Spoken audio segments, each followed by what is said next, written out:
Doble dagok ang tumama sa sektor ng turismo ng Albay. Bukod sa krisis sa langis, apektado rin ito ng pag-aalboroto ng Bulkang Mayon. Yan ang agenda report ni Ryan Reloban ng Abante, live mula sa Kamalig, Albay. Ryan, ano ang update? Willard, sunod-sunod na hamon ang kinakaharap ngayon ng turismo dito sa Albay. Mula sa pag-aalboroto ng Bulkang Mayon, pagkalat ng mga impormasyon sa social media, hanggang sa pagtaas ng presyo ng mga produktong petrolyo, ramdam yan ng industriya.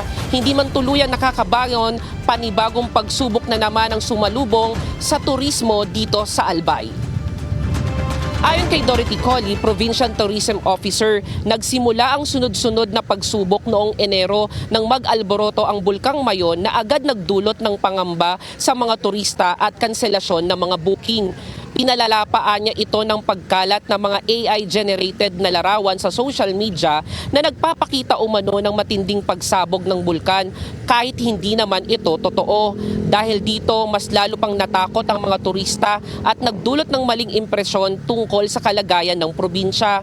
Kasunod nito, tumama rin ang pagtaas ng presyo ng mga produktong petrolyo dulot ng tensyon at gera sa Middle East na nagresulta ng mas mahal na pamasahe at travel cost. Epekto nito, bumagal ang galaw ng mga turista papasok sa Albay sa kasagsagan pa ng peak season ngayong bakasyon.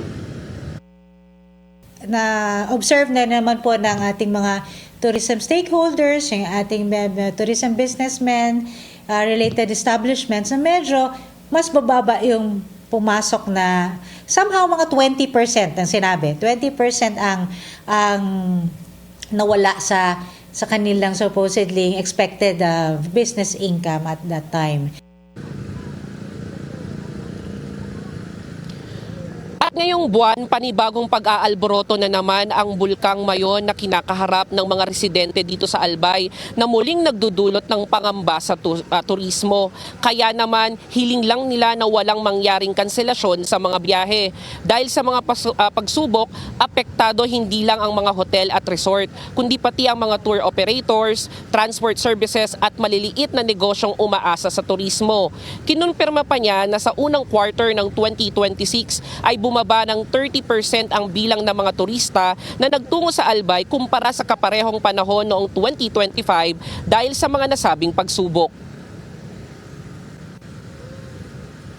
First quarter natin last year, umabot tayong mga 300 to 350,000. Ngayon parang mga 290 to mga to 300,000 mga ganon.